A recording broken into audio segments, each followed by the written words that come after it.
I want to start with something very specific today. If you are someone who is calm, capable, and decisive in most areas of your life, but you feel completely different when it comes to your own child's health, I want you to stay with me for this one, because this isn't about anxiety, and it's not about being too emotional. It's about how the brain works when attachment is involved. You can run meetings, you can manage deadlines, you can make high stakes decisions at work, and then your child gets sick. Maybe it's a fever at bedtime. Maybe it's a cough that sounds different than yesterday. Maybe it's nothing dramatic, just that something just feels off.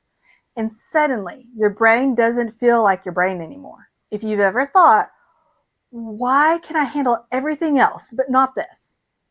That question alone tells me a lot about you. It tells me that you're thoughtful. It tells me that you care. And it tells me you haven't been given the right tools yet. I'm Mary. I'm a pediatric PA and also a mom of 3. And today I want to slow this all the way down and walk you through why this happens, why it's normal, and what actually helps when it does happen. This isn't about fixing you. It's about giving your brain a better job to do. Let's talk about the difference between work you and mom you. At work, you're usually dealing with information that has boundaries, timelines, consequences that are real but not emotional.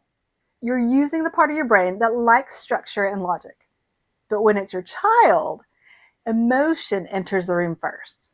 And emotion doesn't just add intensity, it changes how information is processed.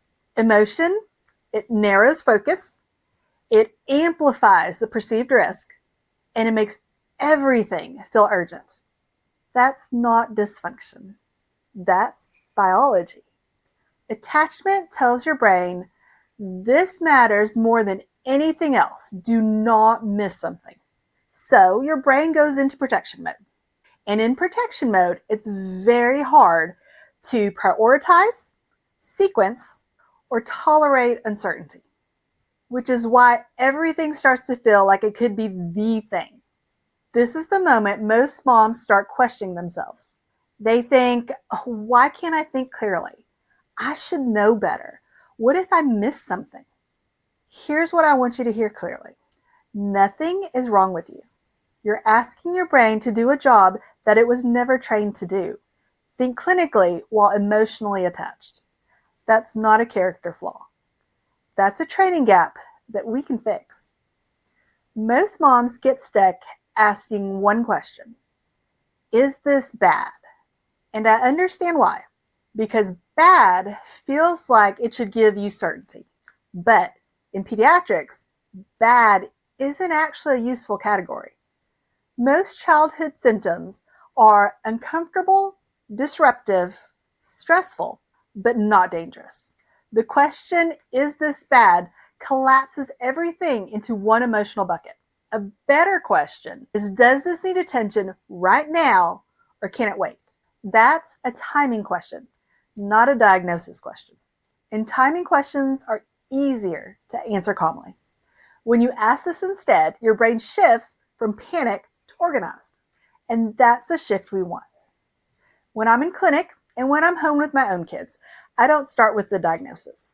I start with structure. Because panic happens when information has nowhere to go. I use a simple framework called CALM, calm.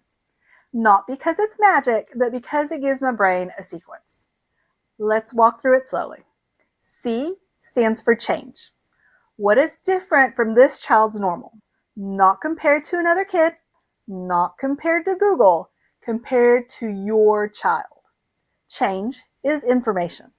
A stands for activity. How is your child functioning? Are they drinking? Are they responding to you? Are they interacting even if it's quietly? Behavior tells me more than the numbers almost every time. L stands for length. How long has this been happening?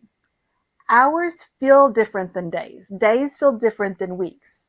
Time adds context. M stands for matters. And this is the hardest one. Is there anything here that truly matters to change the plan? And here's the part most parents don't realize. You almost always already have a plan.